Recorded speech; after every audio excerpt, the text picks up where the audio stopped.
Everybody to another Microsoft Unboxed podcast. This is episode 86. My name is Kareem Anderson. I'm joined by David Allen. Hope everybody's doing well out there. We're at 86, so we're getting old, we're getting aged, but you know what? I think we're just getting seasoned, buddy. Yeah, I like to tell myself that. That's what this gray is, just a little salt and pepper seasoning on the face. I got a little hair.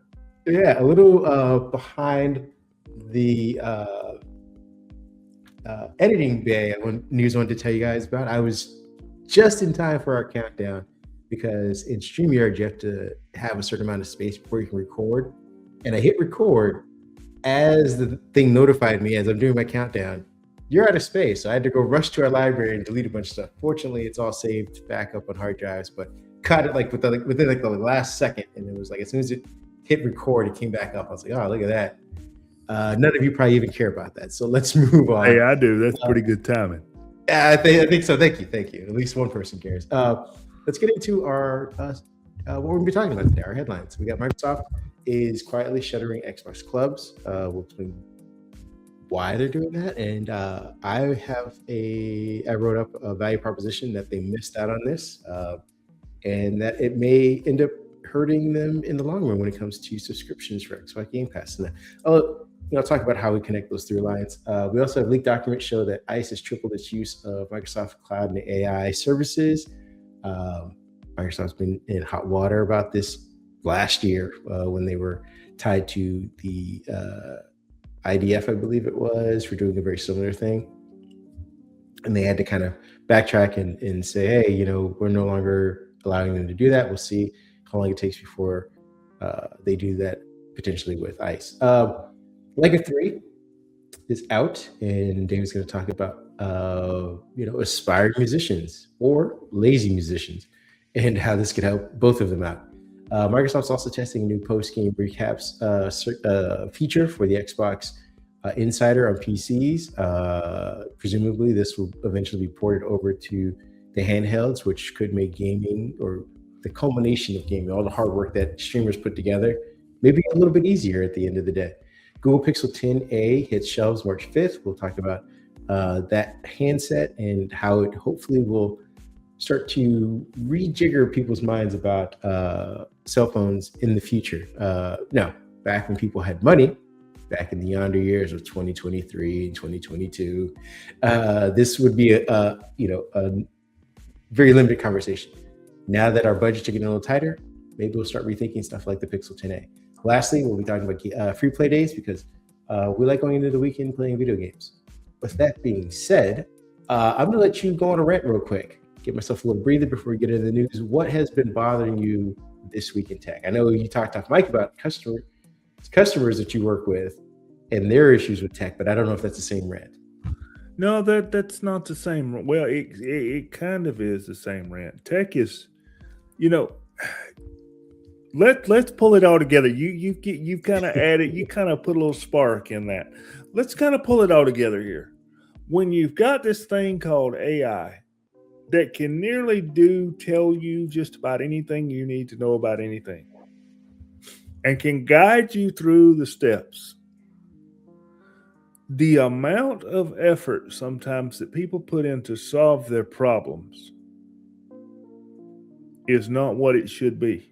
I feel like when you get to the point in tech where you have to go, I don't know, there's a problem because you haven't used any resources to answer your I don't know. Because when you type something into Google, when you type something into Bing, you don't have to open up Copilot. You don't have to do that anymore. When you type something into Google, when you type something into Bing, you're going to get that AI answer right there at the top. That's going to, and if that answer is not enough, you can click and it'll give you more. So, I get it. We're all in a hurry. We're all busy. We've all got things to do. But if you're having a problem, before you panic, type it into Google. Just type it in. That's what these companies want you to do. Just type it in. I get it. People spend a lot of time on social media. I get it. and they just want to contact you on social media. No.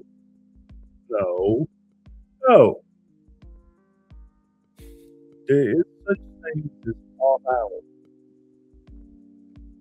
I get connected. Companies want you working 24/7. Use the proper channels to contact your tech support. Don't See, get I heard you say the proper channels, and I translated that into all the channels at all times. Well, that's what most people do. Yeah. Don't contact your tech support through Facebook Messenger, better yet through X DM, and get upset because they don't respond in 15 minutes. I thought they would find that genuinely innovative. No, they wouldn't. They would appreciate my ingenuity in finding them and hounding them. You might find this interesting. My power company here, I won't call their name. They advertised that they could do tech support via X, via DM. So when my dad was sick, I didn't have a choice. I wasn't somewhere where I could make a phone call. I said, okay, I'm going to have to, watch what info I give out here, but I'm going to have to see if they can answer my question. So I log on to X with one of my old accounts. I find my power. First mistake. Yeah. I find my power company, their handle, and I find the tweet where they have advertised, hey, you can get support via X. So I follow the instructions, I hit the DM, I type in what I need, and I wait for the nice person to message me back. We can't look up accounts on this service. Well, then why are we offering tech support through X? Because when you do tech support, no matter what it is, your power company, your internet provider, your cell phone provider, there has to be an account lookup. So essentially, all X tech, quote, let's get it right, tech support could do was tell me to please call this number. And of course, that gets you to your IVR where you press 1 for this and 2 for Technically, they did support you in finding the phone number that you probably could have found yourself. Correct. So they win. What are you complaining about? I'm just kidding. I get it. I would say mine is even more petty than that and much more small. At least yours was like about customer service, people spending money, time, and wasted effort. Mine is about timers on appliances or timers in general, clocks in general. I had to reset my microwave clock the other day. Oh boy. It got me thinking, why is this such a manual process? We have, I get it. Say you have a power outage, you unplug your microwave. Granted, there are times where my phone dies completely, or I have to do an update. When it comes back online, though, it has the right time. A stove, dishwasher, I don't know why, for whatever reason, your washer and dryer has a clock. They are always they have no clue. They are lost in the woods. Like, we don't know what day or time it is. Yes. I can help you with this. What do you got? I can help with this. You haven't been to Best Buy, your favorite Lowe's, your favorite appliance store, and bought the new modern Wi-Fi connected smart appliances. See, that you haven't done that yet. That's the thing. I feel like there's a happy medium somewhere where I don't need, 12 gigabytes of RAM to run a microwave and complete amnesia during a blackout or unplugging. There's somewhere in between there where the refrigerator, stove, all of those appliances can maintain a time. Understand that, hey, this is the time. And when I restart, this should be the time again, not just 00, I have no idea what's going on, or blink, blink, blink, blink, blink, blink until you change me. That's my thing. I feel like, again, we don't need, Snapdragon CPUs in here. We don't need, NPUs in the devices, but we do need something that manages the clock on these appliances so that you don't have to continuously manually reset these things. But I feel like technology is advanced somewhere in between those. I follow your logic, but I've got to add one more thing to this before we get to real news. This is really get. If you want an appliance to remember time, that would make sense. But that would cost a memory chip. Look at the price of RAM and decide if you want to pay that much for it to remember your time. Fair enough. I feel like you're right. What about all the years before RAM became an issue all of a sudden? I'm saying there should have been some kind of technology that at least is just an internal clock counter that matches time with what it should be. Even after a CMOS battery would have solved this issue. Put it in the stove. That's all I'm saying. It feels very, I go from like, I know exactly where you are in the world on my phone, to within, feet, measuring feet, like, oh, you are 6 feet away from Panera and it is this time of the day. And I can give you the forecast for the weather 7 days out. And I'm still sitting here going, all right, I got to hit time. I got to hold down time. Then I got to go over and change the hour manually. Then I got to change the minute manually. Then I have to confirm. And this again, and perhaps maybe it's just a process of accessibility. Maybe there should just be a button that says like, here's time and here's confirm, as opposed to here's time and hit time again to make sure that you confirmed, or hold it down and then wait for it's different on all appliances. It's like, oh, you can do the 0/number hour in military time, or you can just do a general, like, here's, just type in the hour, like, oh, it's 3:33. Like, let's standardize all this. Let's put buttons on devices that say, hey, I want to fix just the time. I want to confirm that this is the time. I want to set the time. And if I want to in the future, change my, location in time. Maybe I move to Chicago with my microwave. Let's adjust that button. I don't know. It feels like this whole process of time on appliances has stayed the same since, I don't know, the 70s. What technology part hasn't even. Back in the late 90s, early 2000s, the radio in your car was the one that was always 1 hour off for 6 months of the year, wasn't it? Yep. You know it. It may still be. If it wasn't for my phone having Google Play, who knows? Who knows what time it is or what day that thing is on? Nevertheless, we're going to get you guys into some real news. Sorry for taking that time, but I hope some of you at least got a little chuckle out of that. We got Microsoft is quietly shuttering Xbox clubs as our first story of the day. That is, let me sure I can find the slide for it. There we go. Let me remove He's still got his timer on his mind, folks. I am behind on time right now, ladies and gentlemen. I'm always days and hours late. But this news is actually relatively new.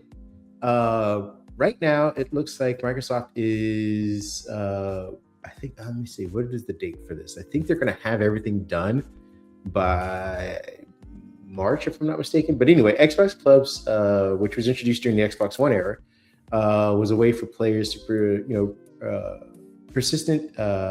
have persistent internet-based communities where you could, find the games that you like and find people who are in those, who like those games and who would update based on those games. So currently I'm playing Hades, but there might be a group of Hades players that are talking about different ways or different power abilities, different build outs to beat specific levels. And you find that community and kind of join it. And then you guys can talk about that kind of stuff. And then you can build other communities that may or may not be somewhat tangentially related to gaming, but that's, kind of the basis for it.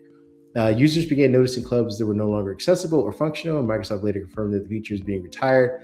The shutdown appears to be part of a broader cleanup of the legacy Xbox social infrastructure, meaning like what seems like they're doing is that they're outsourcing all of this kind of stuff to like Discord or Twitch or other things, which again, people have apparently have overwhelmingly chosen those things. Now it's a question of whether it's the chicken or the egg thing, whether if Microsoft invested more in that, would they then do it?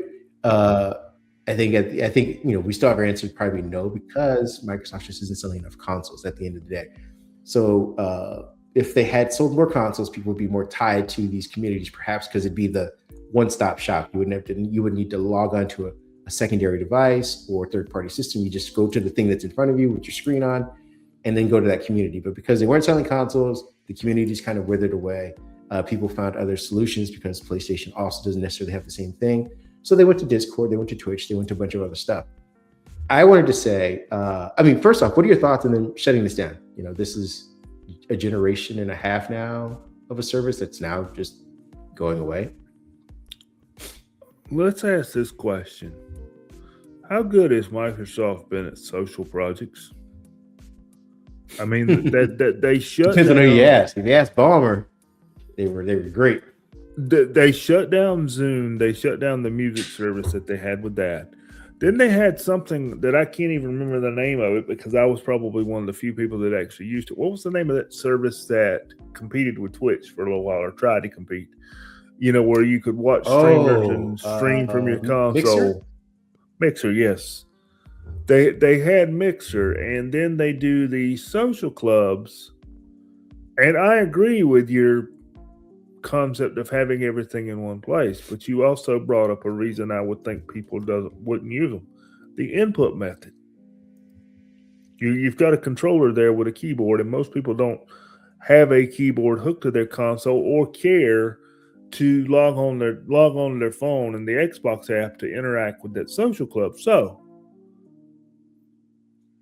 this is way outside of Microsoft's character. If they did something like a Facebook or something like that where people could interact on a PC, could interact on a phone, or turn social clubs into an app or, something to that nature, it might have survived. It might have done better. But I don't see that getting people off of the big three social media platforms is hard enough.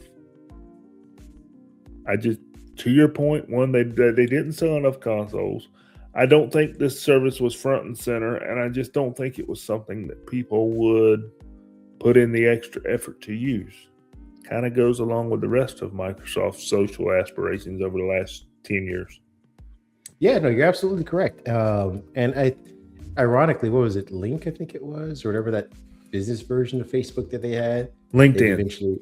No, LinkedIn is currently, they had what's it called? I think it was called Link, or that might have been one that didn't even do well enough for me to know about it then.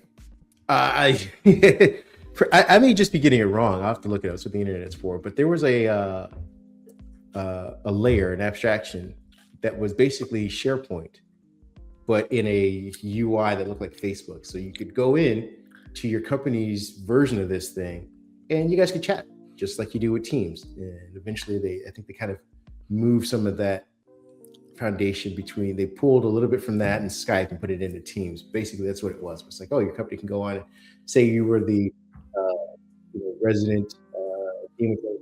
You go in there and type, put up stuff about Game of Thrones and people could respond to it. But it was mostly supposed to be about business. Again, to your point, they haven't been very good at this. I'll put a button on this by saying that what I wanted to say was that losing something like this and not investing in this, laying a foundation for it, threatens Microsoft's Game Pass in the future, because the more things you pull out of Game Pass as part of comfort conveniences in there, the less likely people will be tied to it. So again, imagine if you had a community. Again, you may not have the latest Xbox console, but you decide to put it on a Fire Stick or whatever to use it because you know that the community that you built in there about maybe it's about Marvel Rivals or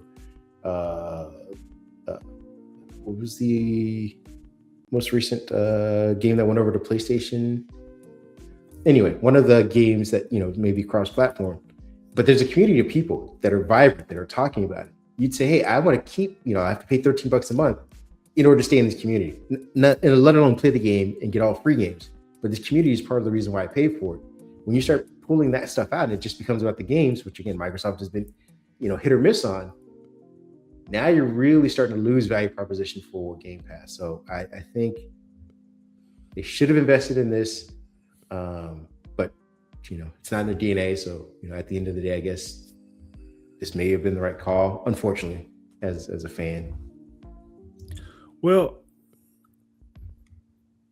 to your point, people are wanting things added to Game Pass because that price has doubled from what it used to be.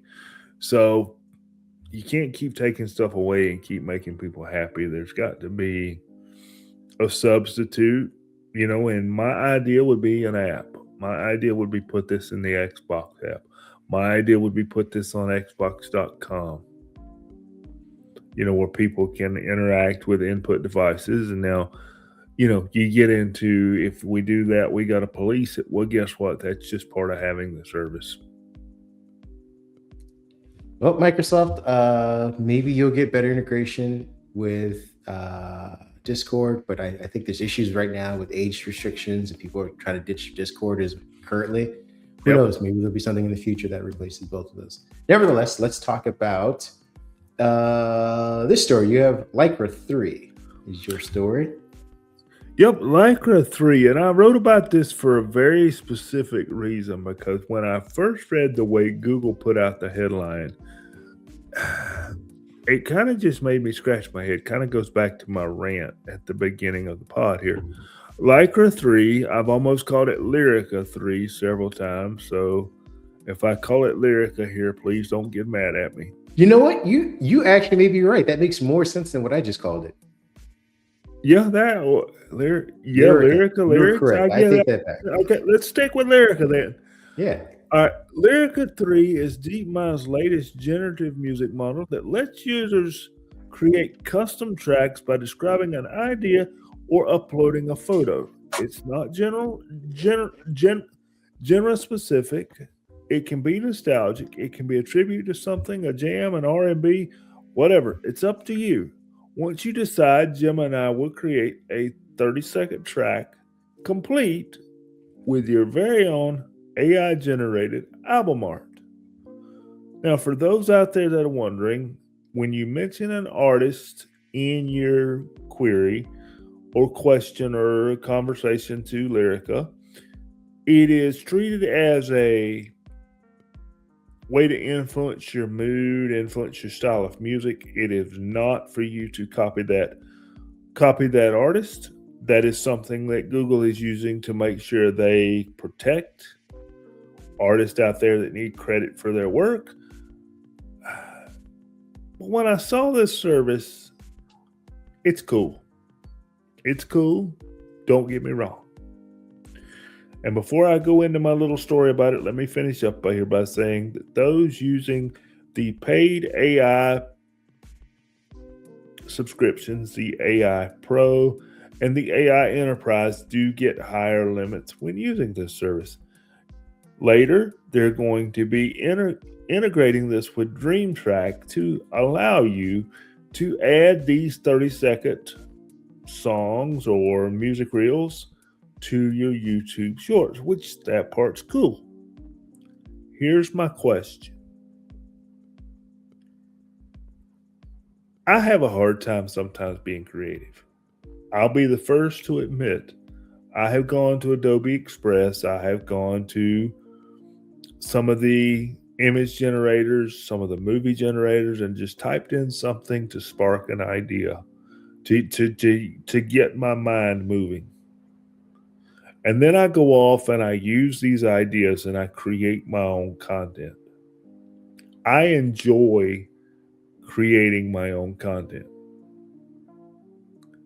With that being said, we now have image generators, we have video generators, now we have a music track generator. Right now it's just 30 seconds, and we all know that's going to get bigger, they're going to get greater. Before long, we'll be doing songs, and we'll be doing shorts, and everything will be AI generated. Are we killing originality and are we killing creativity with all of these content generators and the way they're set up? Are we killing the fact that somebody can take let's take TikTok. Everybody loves TikTok. Can you get on an AI platform and just sit there and generate TikTok or generate AI material for TikTok and get paid for it? I don't want to see us get in a situation where we are killing originality and we're killing creators, because that walks up the ladder. we start killing Disney. We start killing our movie creators more than CGI and AI already does before we even knew this thing called AI. The movie theaters and the movie producers, they know about it.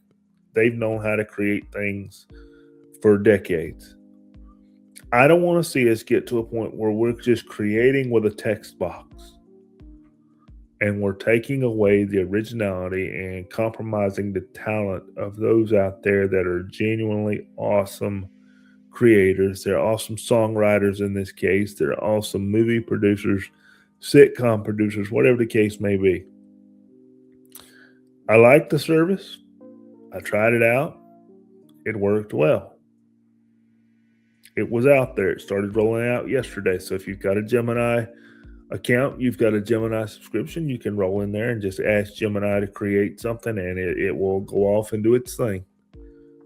I was impressed with the 3 times that I tried it and the 3 results that I got back. But I don't want to see creators start having to pay the heavy price of AI taking their creativity away. That to me hits wrong. Creativity for some people is a mental thing. It's an emotional thing. It's not just a job that creates a paycheck. Yeah. It's your short answer is yes, this will disrupt markets. I think what it's going to lead to is, again, the ever-growing theory that's become reality is dead internet. We're going to have people who create these things, who create videos, who create images, who create music, who create stories, whatever, through these AI things, and they're going to throw them out onto the internet. And I think people are going to become less and less attached to any of this stuff because it's going to be coming at us at such a fire hydrant pace that none of us are going to take it in. Or I say none of us, a lot of people. I think you're going to realize you're going to go to the internet for fake things and understand that they are. And maybe they're entertaining for a moment, but they're not the same things you were used to. And I think even younger people going into the future will understand that. There is a certain level of attachment people have to the process. It's the same thing when you write things down, when you have to do your own research. There is a process, even if the process is, we were having a conversation, I ran to the internet to look up these things. I went through 4 or 5 different websites, and during each search of the website, I found 1 or 2 other things that were interesting. Maybe they weren't related to the search in general, but it was part of the story that you tell people when you deliver the information or the knowledge that you got from this search. I mean, we used to do it back in the day when we'd have to go to the library or go to the Britannica or whatever it was. There was a process to finding information, and the process made the story and the eventual knowledge gained from it that much more entertaining and something you could tell over and over again. They told different people, and it was conversation starters, things like that. When you can just press a button and things happen, you become detached from that thing that just happened. Same thing for music. I can see this being a benefit for marketers who are saying, hey, it used to take us 7 emails for me to tell you what it was I needed for this particular marketing initiative. As you know, so you're the hired musician, and I'm saying I need a tone that sounds jazzy yet serious because we're selling, Cialis or whatever. I need it to be upbeat, but not too upbeat. I need people to take it serious because it's medication and there's, warning stuff like that. But, we'd have this conversation in email. You'd say, all right, well, how does this sound? I'm like, oh, you're still too peppy on the top notes. I need some, again, that's a whole, it's a whole process. And by the time that the song actually gets attached to the marketing effort, it's on TV. We're like, hey, we did a great job. Remember when we had this email and you sent me this thing and you had a horn in there for no reason and it was inappropriate. That was part of the process. Now this is going to condense that. I can see it being a benefit, but we're not going to be as attached to it. We may be faster, more efficient, but we're not going to love the things that come out of it. We're just going to put it out there and move on to the next thing. And that's my biggest fear, aside from the creators potentially losing some money, because there were people who would just say, that's good enough. I still think there are going to be people who are like, I want better. But I think overall, generally speaking, we're all just going to become detached from things that show up on the internet via AI. People are already understanding that. We saw that, what was it recently, that clip of Brad Pitt fighting Tom Cruise. And people were like, oh, that's cool. But no one was saying, I want to go see that in a movie theater. That no one's saying I want to watch these actors perform that kind of thing. They were like, there's no story. There's nothing there. It's just a thing. that was thrown out on the internet, showing that we could do it. And at the end of the day, people are gonna be like, that's great, but that was AI. Like, that's not what I want to see, and that's not what I'm attached to. I'm attached to the life experiences that Brad Pitt and Tom Cruise bring to a movie, the story, whoever wrote it, the rest of the ambiance, the other characters. Like, I just want to see them fighting in a random, wayside. I can watch that in Dragon Ball. I think, like I said, the internet's going to eventually drive people away from it because it's not going to be anything anybody's attached to. It's just going to be stuff. It's going to be a highway that people hop on, go for a little bit and hop back off. And hopefully when they hop off, they get into reality, go into real life, they go watch musicians actually play and say, oh, that sound that I heard, from whatever was on the AI on the internet, oh, that's an actual instrument.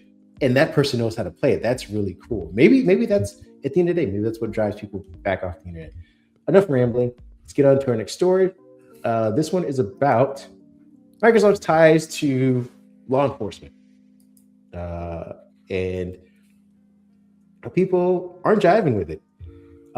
There were some leaked documents, newly ones, that were obtained by 3 different sources. Let me make sure I can get the sources for you guys, because we want to make sure that we attribute here on this podcast. Hold on one second.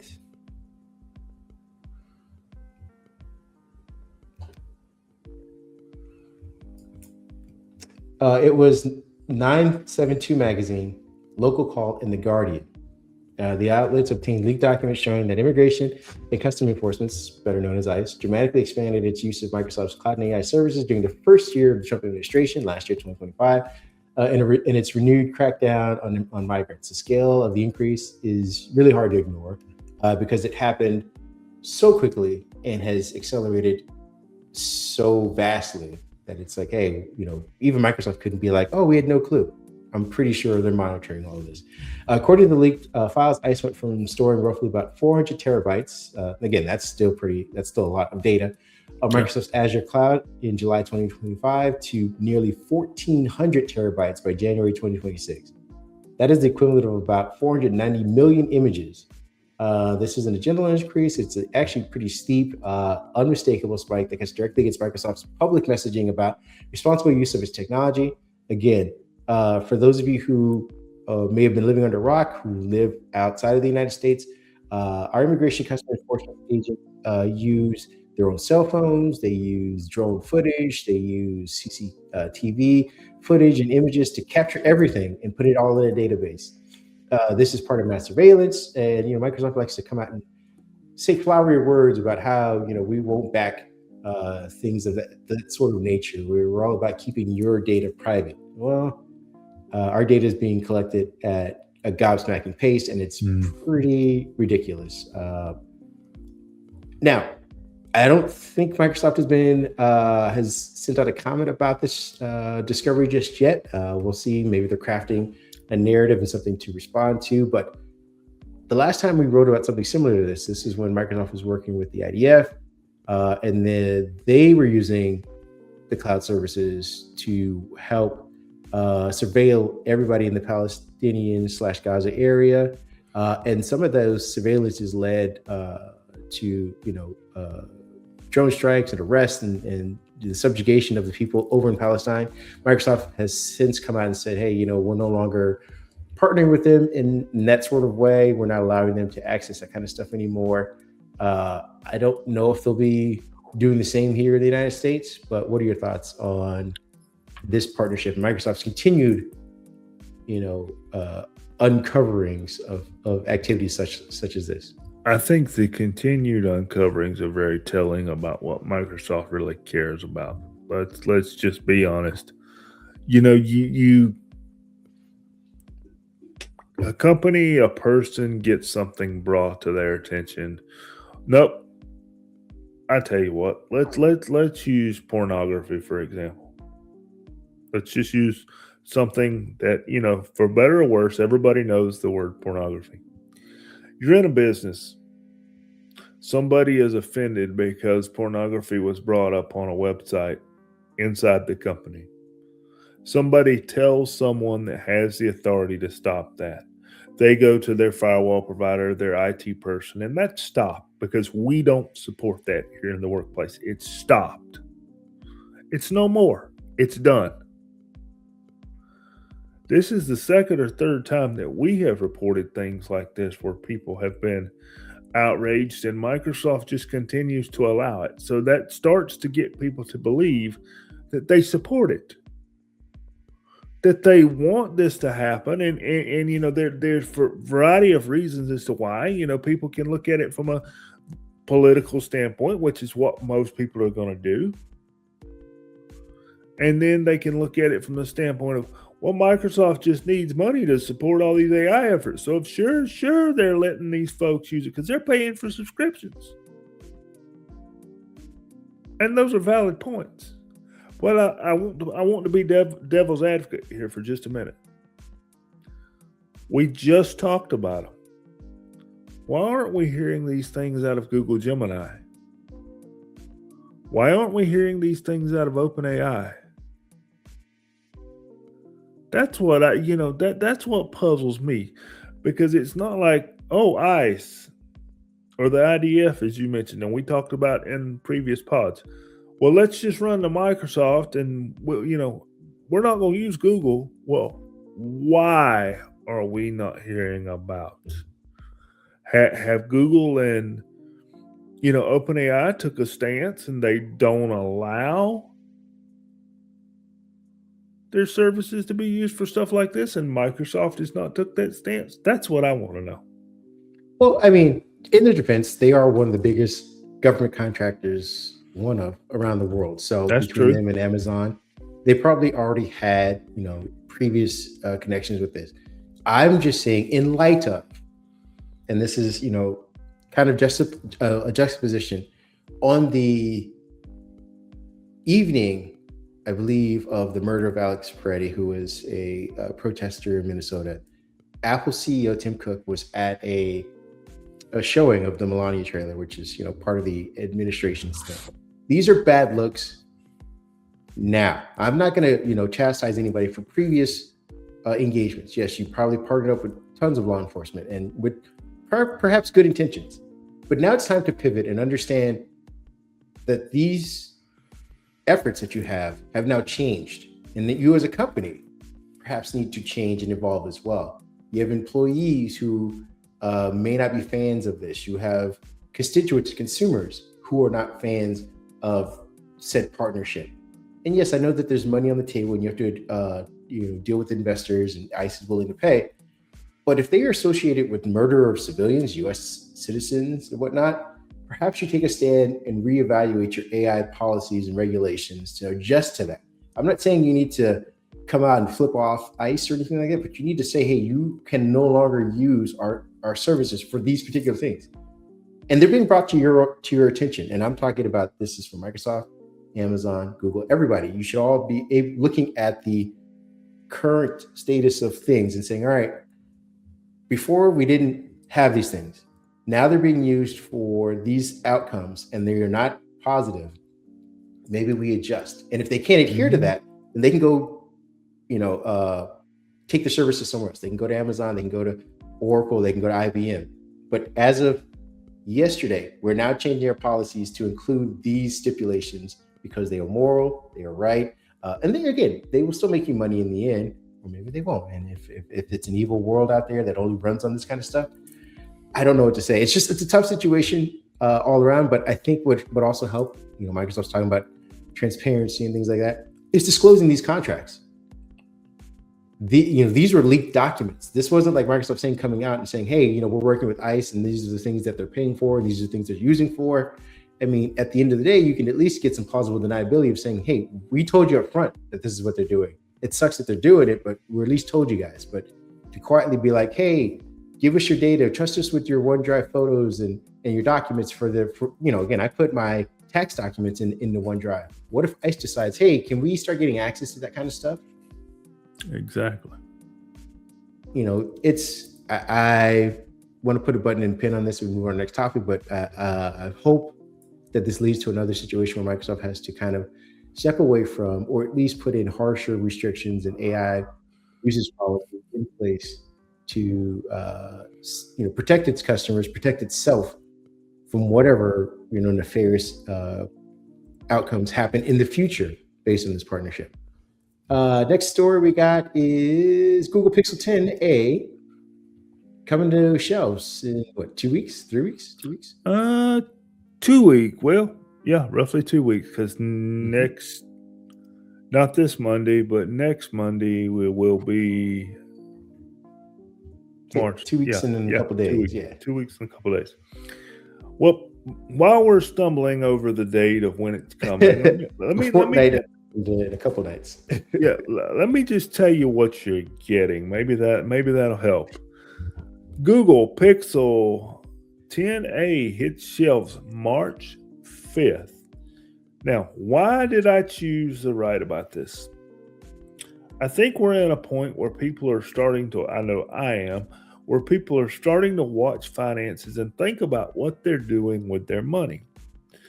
And we've always been, well, we need to buy the biggest and baddest iPhone. We need to buy the biggest and baddest, Google Pixel XL.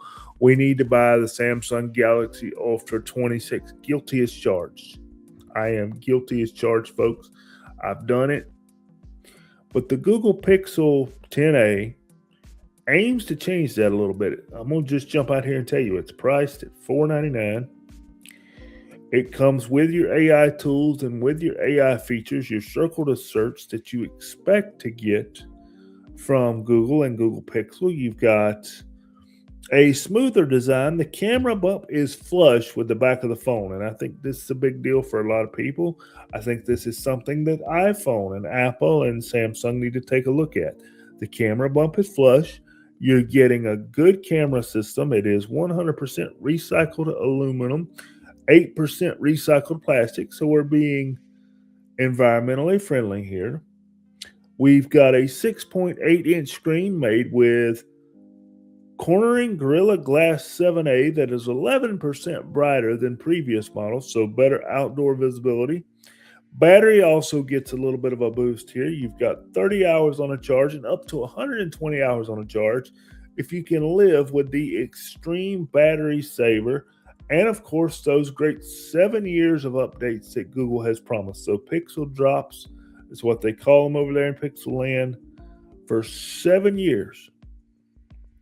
Now you've got your AI photos for changing your photos up in Google Photos. None of that's changing. You're getting all that good stuff. You've got a $499 phone here. I think this is a good idea. I think this is a good deal. Now you're going to get matching cases will be available in all 4 colors, as well as new Pixel Buds 2a in berry and fog finishes to make sure you've got that matching combo on the ears and the matching combo on your hand. So I was going to say this is a great deal for anybody who's moving up from a couple years, say your phone's 2 or more years old. This is a great affordable upgrade. I will note though, most of the early reviews are just saying to pick up the 9A. Yeah, there's so not you that could much find difference. yourself an even better deal for anybody who's about to try and dump some phones or whatever. Some early adopters who love to just have the latest thing. You could probably get the 9A for anywhere between 50 to 100 bucks cheaper and have it unlocked, fully paid. Now, again, most of us understand that these phones are subsidized. You're going to go to your carrier.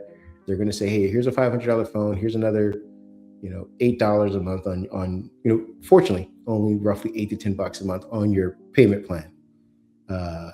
As opposed to these $1,000 phones that add 30 bucks every additional month. So again, every dollar saved is a dollar that counts. But if you could muster a one-time payment of 300 bucks, you can go to Facebook Marketplace and find a phone that's very similar to the 10A in the 9A.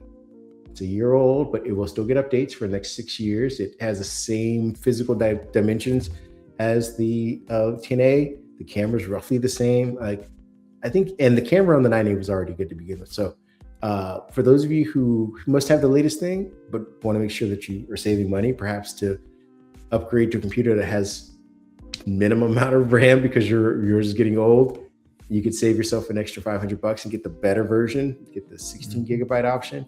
This is a great deal. For those of you who are, who don't necessarily need the latest thing, check out Facebook Marketplace, check out eBay. look for the 9A because I'm sure they're going to have deals for that because there's inventory for that as well. But I like this. I like the idea of having cheaper phones because Lord knows we're going to get the the Galaxy phones that are coming out this year, and I'm sure they're going to be more expensive because they got to account for RAM and materials that have been tariffed and whatnot. Same thing for the iPhone. I think they're actually limiting the amount of models, so you're just going to get expensive and even more expensive if they come out with the Fold. So it's going to be the, I think it's the iPhone 17 or 18 Pro, 18 Pro Max, and then the 18 Fold. I think are the three options. So again, expensive, way too expensive. So start to look for these kind of devices. I know Samsung also has the FE editions. They also have the A series as well, and those are really good phones on their own and are less expensive. Let's start making inexpensive phones the norm if we can. I know it's been a while. We've all got excited about phones, but let's start bringing that temperature back down. We are both guilty as charged. We deal in tech. We like playing with gadgets. A lot of people like playing with gadgets. And, marketing is doing its job. There is the belief out there that you've got to have the 17 Pro plus Max XL. That's what that's where the profit margin is. I get it. But I think most people, myself included, when you look at what you use and look at what you need, will that app maybe load a little slower? Probably. Will you not be able to run as many apps simultaneously? Probably. Will you not have 4K YouTube or 4K streaming on your phone? Probably. But do you need it? Exactly. Are you paying extra on YouTube to have 4K? Because that's extra. Do you really need to have that many apps open? Is that just ruining your attention span and hyper fixating your ADHD? I mean, there are trade-offs. Maybe just being comfortable with what you have is better than taking advantage of all the features that are tying you to your phone, anchoring to your phone constantly. Next story up we have is Microsoft is testing a new post-games recap feature in the Xbox Insider on PC channel. So if you have a chance, you can go check this out. What it is basically is do we have? I think we had this before, or for a while they were testing this thing. But Xbox Insiders will now be able to see a recap at the end of their gameplay that offers them a session duration, achievements earned, gameplay stats, highlights or milestones, potential social sharing prompts. So like, hey, kind of like StreamYard offers for people who are creating podcasts. Like, hey, would you like to make a quick clip of this and post it to Instagram or whatever the social media apps that you have connected? And I think they also offer a recap of your clips that are saved as well. So I wish they would automatically take clips so you don't have to press the button and take yourself out of that. Because sometimes, if you're in the heat of battle, that 1 second you go to capture a clip might be the time that someone shoots you in the head. So I wish they would do automatic, again, maybe this is what you can use AI for, to capture those moments. I think you and I were talking off mic about trying to do something similar to that for streaming.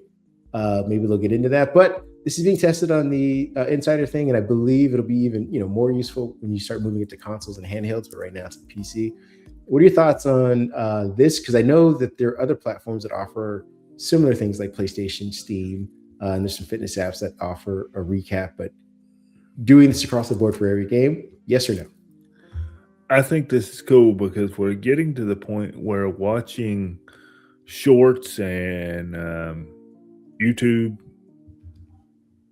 reels, listen to me, Facebook reels and Instagram reels and TikToks of people's highlighted gameplay is becoming a thing. That's how these services like Eclipse.gg get started, where they're using an AI model to detect motion, detect higher volumes, detect your voice getting more animated, and that those are cues that perhaps there's something going on screen that is busy, that is a highlight. And people are starting to put these highlights together in shorts and reels. So this has become, this tool could become a very useful tool. I know myself, being a streamer, we've talked about it a couple of times here on the channel. I have noticed some of these services are expensive. And I kind of went down the rabbit hole a few weeks ago, and I'm still going down that rabbit hole of creating my own app to do that. And it's not easy, but if Microsoft can add this to where at the end of a game you get curated highlights that you can download to a PC, or better yet, let me download it to OneDrive. That way Microsoft gets that opportunity to sell me a OneDrive subscription or sell me more storage space because I want to keep all my clips. Let it go to OneDrive, because I've always wondered, when we had the OneDrive integration on the Xbox, you've got the share button there on your controller. You could share a screenshot, or you could share a 15-20 second video of what just happened, and it would upload it to OneDrive. If we can get real, usable, repostable, content-driven highlights from this dropped into my OneDrive folder when I play, this is a tool, folks. Oh, I'm thinking even beyond this. Yeah, it'd be great if they can do that. If they can figure out the automated version of this, because say a game like open world game like Wolverine that's coming out, I believe, at the end of this year, or even more so, its own subgenre, it's created on subgenre, is Grand Theft Auto. People will watch. They will stay on TikTok. Yes. They will stay on YouTube, just watching the dumbest stuff that people do in Grand Theft Auto. This would be one of the best upsells for Game Pass, to be like, hey, no matter what device you play it on, be it cloud, be it a thumbstick, be it a TV, be it your handheld, be it your PC or your console, you can immediately start sharing your experiences in Grand Theft Auto, which is going to be one of the biggest games out. I think people would say, hey, I'm going to play an Xbox, because not only do I not need to use Adobe Photoshop or Premiere or CapCut or any of these extra software services, I can just play the game and post these clips. It'd be one of the greatest entry points for streamers around the world to be like, you know what? I want to get into gaming and I want to share my extraordinary accidents on YouTube. I'm not a great player. I'm not going to play for achievements. I'm not going to play for, time, run throughs. I'm not necessarily entertaining when I talk, but when people watch me jump into a helicopter that immediately blows up, they laugh, and I can start, becoming a streamer based on that. And Xbox Game Pass and this new feature is allowing me to do it. I think you got yourself a seller right there. So Microsoft, if you're listening, you can send a check to Microsoft Unboxed at gmail.com, PayPal if you want to, Venmo, we'll take it all. Can I add one thing to that? Yeah, sure. We kind of got on Microsoft at the beginning of, at one of the first stories about the social communities, they're not involved. They don't do it. This is an opportunity for them to do something for the social community of gamers. I mean, I think to stream, let me make sure I get the right product here, Streamlabs. You buy Streamlabs, which is based on OBS if you're a streamer, and you get all these, overlays and ways to stream and ways to edit clips. I killed my Streamlabs subscription the other day. It was $27 a month. And I said, you know what? I could create these things myself. I can get on OBS and I can spend some time and I can create my own layouts. Might not look as good as the ones on Streamlabs at first. It might be a little challenging, might upset me, might make me, start drinking or, something to that effect, but I can do it. This is a way to bring people to the streaming community, the content creation community that may not have the technical skills, because there's something we've conveniently left out that I've started using that we have talked about. Clipchamp. Mm-hmm. The movie editor or the video editor. Okay, you got your highlights on your Xbox, got your highlights on your PC. Xbox took care of that for you. Your game is over. There's your highlights. Would you like us to drop these into OneDrive? Yes. Happens automatically. Bam. Go over to Clipchamp. Edit those. Auto-publish those. Look what you did, Microsoft. Give people a reason to have a PC again. Hopefully. Exactly. We'll see. Our last story is free play days. Talking about gaming. Yep, let's kind of take people out here on a good note. I think free play days, well, there's one title in there in specifically while I'm getting this pulled up that people are going to be happy about, and I think there's a reason that this title's in there, and we'll kind of get into it. But for this week, we have 4 titles. One that you guys are going to enjoy hearing me try to pronounce. We have Battlefield 6. Most people know that Battlefield 6 is the all-out warfare game that has been around for years. The EA messed up 2042, so Battlefield 6 is kind of the successor to that. Battlefield 6 started out really strong when it first came out. It was doing better than Call of Duty. But over the last couple months or so, Battlefield 6 has kind of slid off the map a little bit because gamers are saying, hey, we want some bigger maps. And EA's coming back, yeah, we hear you, but you need to understand it takes time to make those maps. So I think they've kind of thrown Battlefield 6, both PC and Xbox versions, back into free play days for this weekend, just to see if they can get some people to try it out again, get some interest in it.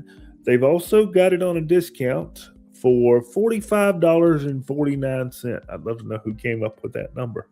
But it's $45.49. As I always tell people, get these free play day deals. They're usually pretty good, and the rest of what we have here are. We've got Chip and Claws versus the Brainoids, which is a colorful action strategy adventure where you build bases, command bot armies, and squish alien brains in a co-op or solo play. This was a 5-star game in the Xbox store. This was one I haven't heard of, but it's on sale for $20.99, and we'll have to try that out. We've got Sunderfolk, which is a tactical co-op RPG designed for shared play. So get on there, get it with your friends. Your phone becomes a controller in the game, not your phone itself, your phone in the game. And a guidebook as your party embarks on story-driven adventures together. This one is on sale for $27.99. Then we've got Poltergeist Possession Party. This was up there 4 to 6 weeks ago. I tried this one out myself. It's pretty good. A chaotic 8-player ghost party game where you possess objects, sabotage your friends. What a bad friend you would be. And survive spooky arenas. It's 70% off at just $4.49.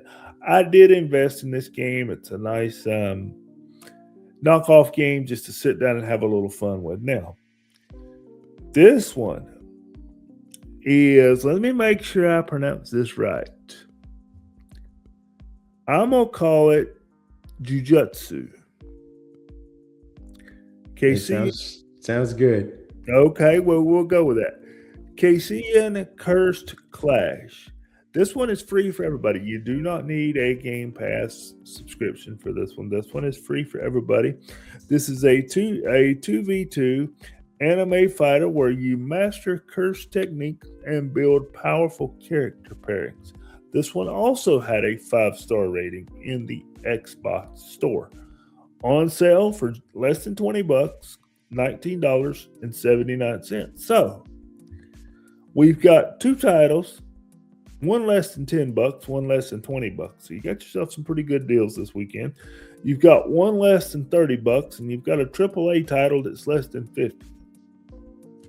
So you've got some pretty good reasons to jump on free play days this weekend. And to get there, I've started putting this at the top of the post. I got an email this week that said, hey, we would appreciate that if you put that at the top of the post even before you list the games. Well, here you go. You can get to your free play days on Xbox.com, or you can take the long way home because Microsoft never figures this out. You can get on your Xbox, where you probably are anyway. You can slide down to your membership, slide down to Game Pass, and there you will find free play days. Microsoft, this is the 10th or 12th time. Put free play days in the dashboard, please. Front and center every Thursday. Thank you. If they want to send you a tip for that information, where could they find you, Microsoft? Well, I guess they're just going to have to look me up on Blue Sky. So that would be David PAJ 1978. Jump over there to Blue Sky and find me, and we will rant together about where Microsoft puts free play days at on the Xbox every week. You can find me at Happy Hulk at bluesky.social. If you want to talk politics or comics, you can find me at Kareem Anderson on Threads. If you just want to talk strictly comics, that's one of the things I've been doing. As far as gaming, I'm still getting my butt kicked in Hades. Looking forward to getting Hades 2 for the Switch. It's been really fun. I've been taking the Switch everywhere with me. It was interesting. I went to Target to play around with the Switch 2 and realized I may not be a fan because the Switch 1 is so portable in comparison. Now, don't get me wrong, it's fun to have the bigger handheld. And I'm sure if I were traveling somewhere and I was going to have a destination to be like, I'm going to go sit and play this somewhere, it'd be nice to have that. But being able to just kind of pick up the Switch, even put it in my pocket because it was so portable, depending on the pants, and just play it any and everywhere. It's been, it's been a revitalization for myself. I know I'm 10 years later than everybody else, but I'm enjoying the one. I have the OLED screen, so I've been playing Hades on that. With that being said, we want you guys to go out and play as many video games as you can. If you're a video game player, if you're not, if you're someone who enjoys, like I said, listening to music, playing music, getting music prompts now that you can on Google, go do all of those things. If you are an artist, if you are drinking coffee, drinking tea, making food, cracking jokes, maybe you're a comedian, go write something nice. If you're a writer, go write, get some inspiration, maybe read a book beforehand. If you're just a reader in general, read your books, read Audible, go to a library. I went to a library with my girls the other day. It's been super fun. I didn't realize how much fun libraries are and how much utility they serve. Whatever it is you're going to do this weekend, you go enjoy it to its fullest, and we will see you again next weekend. Sort of next week with more information. In the meantime, check out our website, check out our articles, come back to YouTube because we like to break this podcast up in the daily. So if you just want a little bit every now and then to keep up on technology news, we have those out for you as well. We thank you for your time, and we will see you guys later. See you guys next week. Have a good weekend. Thank you. Have fun.